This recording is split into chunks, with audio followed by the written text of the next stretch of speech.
Oke. Pokoknya ini tingkat otak kalian ditentukan di sini, bro. Hati-hati ya. Udah siap? RPJW. Semuanya udah siap? Siap. Oke, here we go. Mosinya adalah musik K-pop bermanfaat untuk generasi muda di Indonesia. Tim Pro dipersilahkan untuk mulai speaker pertamanya, Bapak Tony. Oke. Ya, mantap semuanya.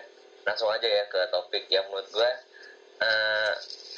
budaya atau yang lagi sekarang digandung sama anak-anak milenial sekarang tentang happeningnya musik-musik K-pop yang merajai chart YouTube, chart playlist di handphone para milenial. Itu ada sisi peaknya, itu salah satunya mereka untuk adik-adik kita ini lebih kreatif, itu satu. Kedua, lebih mengenal budaya Korea. Di samping budayanya sendiri, dia juga ada pengetahuan tentang budaya di negara lain. Itu kedua. Ketiga, mungkin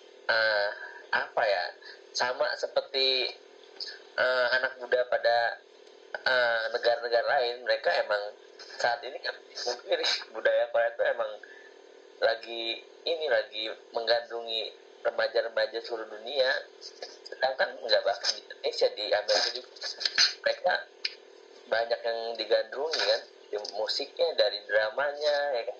Di samping itu juga kan sekarang lagi PSBB sekarang kayak gini nih, nah itu banyak waktu mereka untuk browsing yang seperti itu gitu. Kalau menurut gue sih seperti itu, karena bagus juga untuk melatih kreativitas anak-anak adik-adik kita ya kan, menambah wawasan tentang 1 menit. anak seperti apa. Nah, nanti sisi positifnya itu nanti bisa mereka kembangin ke circle mereka, entah mereka buat something gitu yang mengadopsi dari produk-produk kreativitas sana gitu, dikembangkan di sini dengan dipadu-padankan dengan budaya kita. Itu sih paling guys dari kita nih yang pro banget sama K-pop. Cukup berarti ya. Ya. Pokoknya setiap statement harus diakhiri cukup ya. Ya cukup. Sip. Lanjut ke tim kontra. Ini di sebelah gue ada kucing berantem nih bro. Soalnya masuk goblok. Bro, kalau misalnya ada yang ngomong, speakernya dimatiin bro ya, biar suaranya jernih. Enggak, misalnya ada yang ngomong, kalau misalnya Tony ngomong, speaker kita matiin aja, San. Kalau misalnya si lu ngomong, speaker kami dimatiin gitu. Berarti gue matiin ya. Ya. Udah siap, San? Siap. Oke, dipersilakan tim yang kontra. Monggo. Oke, terima kasih. Kalau menurut gue sih budaya K-pop ini sebuah budaya yang merusak generasi bangsa Indonesia gitu loh. Karena pertama nggak match gitu, budaya mereka itu digabungkan sama budaya kita. Jadi itu sangat-sangat bodoh kalau menurut gue sih kalau kita mau mengadopsi budaya yang mereka tularkan ke kita. Pertama, yang mereka tularkan tuh sebenarnya apa gitu loh. Karena kita sendiri udah punya budaya, justru dengan adanya budaya mereka masuk, pengenalan jati diri kita sama budaya kita sendiri tuh jadi malah bias, jadi malah berkurang gitu. Karena sebenarnya kita udah punya budaya yang cukup keren, bahkan kalau mau kita harusnya bisa membuat tandingannya gitu loh, ketimbang kita harus ngikutin budaya mereka. Itu yang pertama. Yang kedua gitu loh, gue tuh kalau ngeliat K-pop tuh ya tuh kayak sebenarnya kayak sebuah campaign yang menyuarakan untuk 1 menit untuk laki-laki menjadi LGBT gitu loh. Karena sebenarnya laki-laki sama perempuan tuh pembatasnya jelas dan harus ada pembatasnya dong. Kalau perempuan pakai lipstik, masa cowok pakai lipstik juga? Kalau perempuan pakai bedak, masa cowok pakai bedak juga gitu loh. Ya logikanya ada hitam ada putih gitu, ada laki-laki ada perempuan, secara kodratnya aja harus ada penjelas pembedanya, itu harus ada gitu loh. Nah dengan adanya K-pop ini, menurut gue merusak generasi kita gitu, nggak cocok sama budaya kita gitu. Artinya menurut gue K-pop ini harus di kick out. Kita harus fokus sama budaya kita sendiri, karena itu berlawanan dengan ideologi kita dan bisa melemahkan ideologi kita sebagai bangsa Indonesia gitu. Karena kita ini bangsa yang punya kebudayaan yang luar biasa, kayaknya yang luar biasa bisa dikembangin. Justru dengan adanya budaya mereka kita jadi nggak fokus untuk ngembangin budaya kita sendiri. 2 menit. Kira-kira cukup. Wah, luar biasa. Bapak siap-siap di ini ya. Diserang sama fans-fansnya K-pop ya, Pak. Gila lo, gue seru mikirin kontra dalam waktu 2 menit gitu. Ya, ini kan emang disclaimer-nya paham lah. Karena kita yang kontra bukan artinya kita ngebenci. Yang pro bukan artinya emang seneng banget. Karena ini kebutuhan berargumen aja begitu. Iya. Oke, lanjut. Literasi lah. Iya. Lanjut Bapak di fase yang kedua ya. Jadi ini yang kedua Bapak Tony untuk di pihak yang pro. Silakan sanggahannya. Oke. Tadi ada beberapa yang gue garis bawahi itu. San, suara lu matiin San. Iya tadi. Tadi ketawa lagi. Eko. Sparta. Ya Allah, bentar. Salah pencet dia tadi. Ini mute-nya yang mana sih? Jangan salah pencet di N lo ya. Yang ada mikrofon bro, yang ada mikrofon merah. Nah ya sip. Siap. Hidup Sparta belum ya, oke? Oke. Tadi ada beberapa yang gue garis bawahi. Nah sebenarnya masuknya budaya K-pop ke kita tuh harus jadi tamparan buat kalian-kalian yang kontra, karena di sisi lain kalian harus memicu untuk menaikkan budaya kita untuk dapat bersaing dengan budaya Korea, ya kan, itu satu. Kedua, soal batasan soal laki-laki dan perempuan, nah itu seharusnya yang dapat menyaring itu akal sehat. Itu kenapa akal sehat? Karena ya mereka kan seperti itu hanya untuk kebutuhan entertain saja, untuk kebutuhan tuntutan dari manajemen mereka, ya 1 kan? menit. Mungkin dalam kehidupan sehari mereka nggak seperti itu, karena banyak beberapa platform sosial media yang unggah foto mereka di balik layar, mereka tanpa make up, mereka benar-benar dengan wajah yang ada apa adanya. Itu satu. Itu kedua. Ketiga, mungkin yang dimaksud tentang LGBT segala macam. Nah,